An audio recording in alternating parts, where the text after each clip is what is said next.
During the holiday season, it can be a tough time, it can be a joyous time. There's a lot of mixed emotions that go on.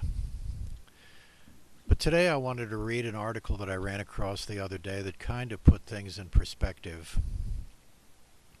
So here we go.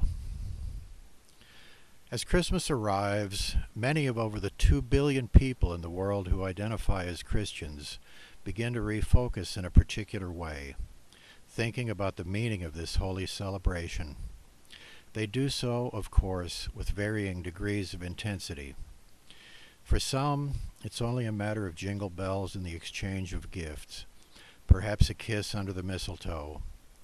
This is usually a tree with lights and ornaments. Candles may flicker in the windows, and Santa may play a more important role than Jesus in many of their lives. But those who care about the practice of their faith keep Jesus front and center.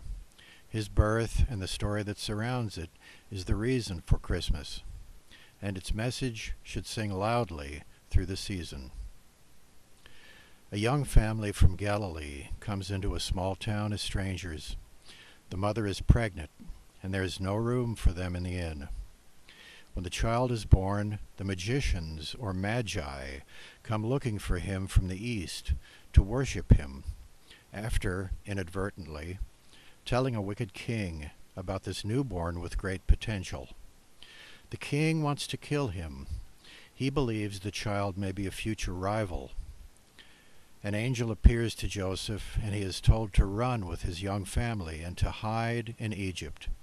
Jesus becomes, immediately, a refugee on the run for his life.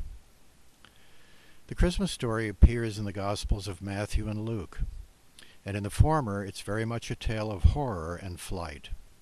The murderous king ordering the immediate slaughter of all children younger than 2 within the vicinity of Bethlehem. Jesus arrives into this troubled world in a threatened situation. Thomas Merton, the poet and Trappist monk, who writes memorably about the manger scene in Bethlehem. Into this world, this demented inn, in which there is absolutely no room for him at all, Christ has come uninvited.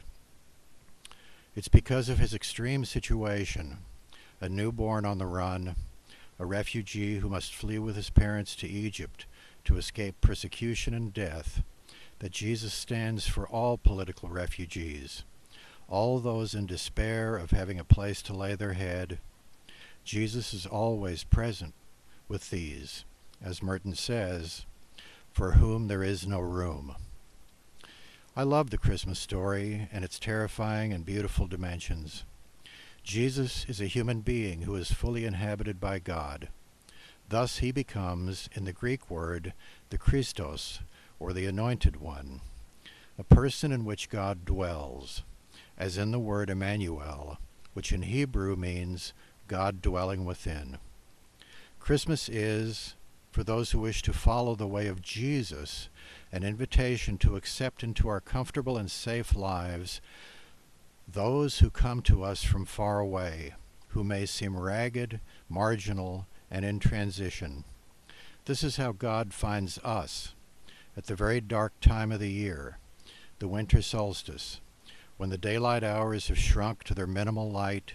He comes knocking at the door, looking for a haven, for a place to rest and recover. Jesus calls himself the light of the world.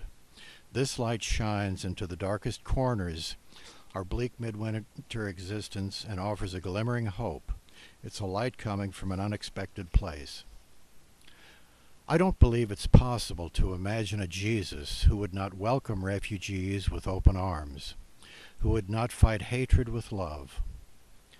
You overcome darkness with light.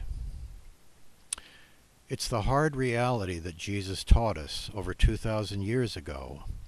And every year at Christmas, he comes to us as a child on the run, with his impoverished and terrified parents. He knocks at the door of our house and our hearts, and we either let him in or we turn him away.